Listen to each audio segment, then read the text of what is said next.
नमस्कार दोस्तों, देखिए आज है 7/9/2025 और हम करने वाले हैं आज की करंट अफेयर और स्टैटिक जीके, जिसमें करंट अफेयर के 15 क्वेश्चन है, स्टैटिक जीके के 5 क्वेश्चन करेंगे हम लोग। ठीक है, तो चलिए शुरू करते हैं आज की क्लास। आज का पहला क्वेश्चन है हमारे, हाल ही में सुप्रीम कोर्ट कॉलेजियम ने किस उच्च न्यायालय में 26 नए न्यायाधीशों की नियुक्ति का प्रस्ताव दिया है? ठीक है, तो ये दिया है इलाहाबाद उच्च न्यायालय में। ठीक है, अब देखिए कॉलेजियम होता क्या है। कॉलेजियम एक कॉलेजियम जो है एक 6 सदस्यीय समिति होती है। ठीक है, एक समिति के कौन होते हैं इसमें? समिति में 6 लोग होते हैं, और ये लोग कौन होते हैं? ये भी जज ही होते हैं। ठीक, जो भी सुप्रीम कोर्ट या हाई कोर्ट में जो भी काम होते हैं वो इनकी सलाह पे होते हैं। जैसे किसी की नियुक्ति हुई, किसी का ट्रांसफर हुआ किसी का। ठीक है, यहाँ तक कि संबंधित सुप्रीम कोर्ट के जो चीफ जस्टिस रहेंगे, चीफ जस्टिस ऑफ इंडिया वो, और हाई कोर्ट के जो चीफ जस्टिस रहेंगे, ठीक है, और जो सीनियर जज रहेंगे, chief justice of high court, है ना, उन सब की जो नियुक्ति होती है वो कोलोजियम के सलाह पर ही होती है। ठीक है, चलिए अगला क्वेश्चन करते हैं। हाल ही में डॉक्टर दीपक मित्तल को किस देश में भारत का अगला राजदूत नियुक्त किया गया है? ठीक है, अगला राजदूत जो है डॉक्टर दीपक मित्तल को, वो किया गया है संयुक्त अरब अमीरात में। ठीक है, अगला क्वेश्चन है, हाल ही में 16वीं भारत सिंगापुर रक्षा कार्य समूह की बैठक 4 सितंबर 2025 को कहाँ आयोजित हुई है? तो ये हुई सिंगापुर में ही। ठीक है, भारत सिंगापुर रक्षा कार्य समूह की बैठक जो है सिंगापुर में हुई। ठीक है, सितंबर 2025 में फिलिस्तीन को एक स्वतंत्र राष्ट्र के रूप में मान्यता देने वाला पहला G7 देश कौन सा बना? तो ये बना फ्रांस। फ्रांस ने फिलिस्तीन को एक स्वतंत्र राष्ट्र के रूप में मान्यता दी है। ठीक है, चांदी के आभूषण और अन्य वस्तुओं के लिए हॉलमार्किंग विशिष्ट पहचान HUID आधारित हॉलमार्किंग कब से स्वैच्छिक आधार पर शुरू की गई? ठीक है, स्वैच्छिक मतलब कि आप चाहे तो कर सकते, नहीं चाहे तो नहीं कर सकते। HUID क्या होता है? HUID एक ऐसा यूनिक नंबर होता है, ठीक है, कि जिसको आप एक ऐप है भारत सरकार का, ठीक है, उसमें अगर आप वो HUID नंबर डालते हैं, ठीक है, HUID नंबर अगर डालते हैं आप, वो तो वो ज्वेलरी का पूरा डाटा, ठीक, ज्वेलरी का पूरा डाटा दे देती है। हाँ, पूरा डाटा। ठीक है, जिसमें आपका, जैसे मान लो हम गोल्ड के लिए बात करें तो गोल्ड कितने कैरेट है, गोल्ड कितने कैरेट है, ठीक, वेट क्या है इसका,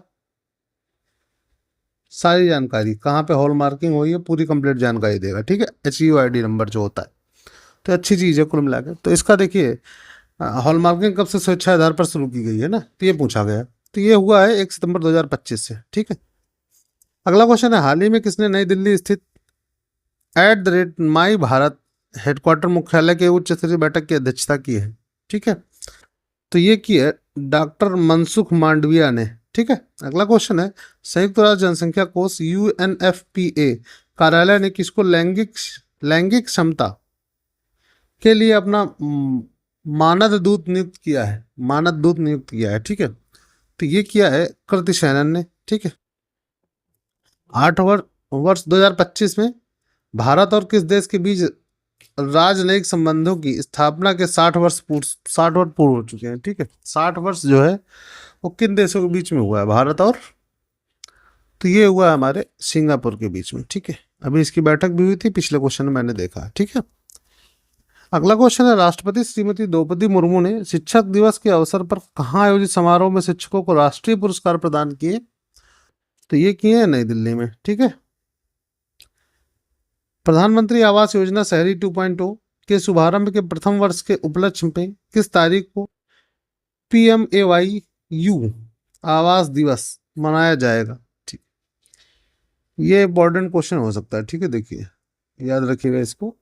तो ये हो जाएगा आपका 17 सितंबर 2025 को। ठीक है, अगला क्वेश्चन देखिए, कोयला मंत्रालय ने कहा स्टार रेटिंग पुरस्कार समारोह में उत्कृष्ट कोला और लिग्नाइट खदानों को सम्मानित किया है? ठीक है, तो ये किया है मुंबई में। ठीक, अगला क्वेश्चन है हमारा, हाल ही में किस देश के प्रधानमंत्री शेरिंग तोबगे ने अयोध्या में श्री राम जन्मभूमि मंदिर में पूजा अर्चना की है? ठीक, तो शेरिंग तोबगे ये कहाँ के प्रधानमंत्री हैं? ये हैं हमारे भूटान के। ठीक है, अगला क्वेश्चन है, WHO द्वारा जारी रिपोर्ट के अनुसार वर्ष 2021 में वैश्विक स्तर पर लगभग कितने लाख लोगों ने आत्महत्या की है वर्ष 2021 में? वैश्विक स्तर पर कितने लोगों ने आत्महत्या की 2021 में? जो डाटा रहा 7.27 लाख। ठीक है। अगला क्वेश्चन है, आईसीसी महिला क्रिकेट वर्ल्ड कप 2025 का 13वां संस्करण 30 सितंबर से कब तक खेला जाएगा? तो महिला वर्ल्ड क्रिकेट का 13वां संस्करण है। ठीक है, पहली बात तो ये शुरू कब से होगा? 30 सितंबर से। अब हमसे पूछा गया कि ये खत्म कब होगा, तो ये खत्म होगा 2 नवंबर को। ठीक है, तो वोमेन्स क्रिकेट वर्ल्ड कप, ठीक है, वोमेन्स क्रिकेट वर्ल्ड कप का 13वां संस्करण, वोमेन्स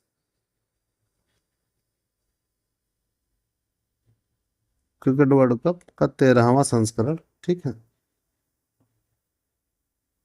कब होगा ये आपका 30 सितंबर से 2 नवंबर तक। ठीक है, याद रखिएगा।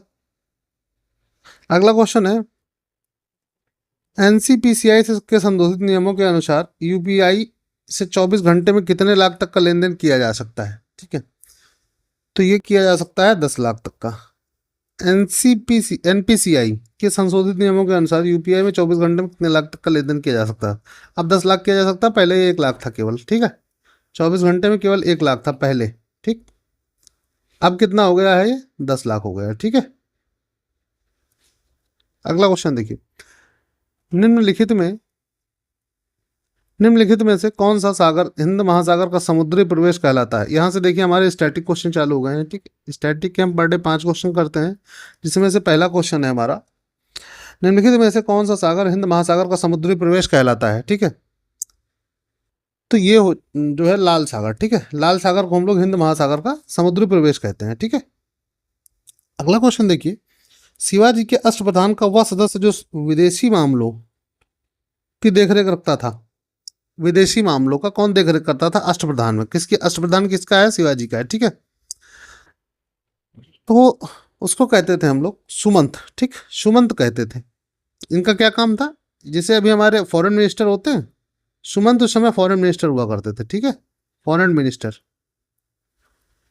ओके, अगला क्वेश्चन देखिए, भारत के नेशनल स्टॉक एक्सचेंज एनएससी का मुख्यालय कहाँ पर स्थित है? एनएससी का, ठीक है, तो ये मुंबई में है, क्योंकि जितना भी ब्रोकेज का काम हुआ था हमारे यहाँ, ब्रोकेज की जो शुरुआत हुई थी वो मुंबई से हुई थी। ठीक है, मुंबई ब्रोकेज मतलब ये आपका आप कह सकते हैं इसको स्टॉक एक्सचेंज, या फिर कह सकते हैं म्यूचुअल फंड, या फिर कहते हैं स्टॉक्स। ठीक है, ये सब कुछ हमारा मुंबई से ही चालू हुआ था। अगला क्वेश्चन देखिए, निम्नलिखित में से क्या केंद्रीय बैंक का प्राथमिक लक्ष्य नहीं है? केंद्रीय बैंक का प्राथमिक लक्ष्य क्या नहीं है? मौद्रिक नियंत्रण है, ठीक है, मुद्रा निर्गम है, संपूर्ण देश का हित ये है, लाभ कमाना नहीं है। ठीक, केंद्रीय बैंक का उपलक्ष्य लाभ कमाना नहीं है, लाभ कमाना। ठीक है, भारतीय मुद्रा प्रणाली में दशमलव पद्धति किस वर्ष से लागू की गई थी? दशमलव पद्धति जो आई थी वो 1957 से आई थी। ठीक है, भारतीय मुद्रा प्रणाली में दशमलव पद्धति। ठीक है, तो आज के हमारे 20 क्वेश्चन रहे और आपके आंसर की इधर है। ठीक है, आंसर की देख लीजिएगा। बाकी जो ये पीडीएफ है, ठीक है, उसका लिंक मैं आपको डिस्क्रिप्शन में दे दूंगा। ठीक, डिस्क्रिप्शन में जाके लिंक से आप डाउनलोड कर लीजिए उसको। ठीक है, पीडीएफ को।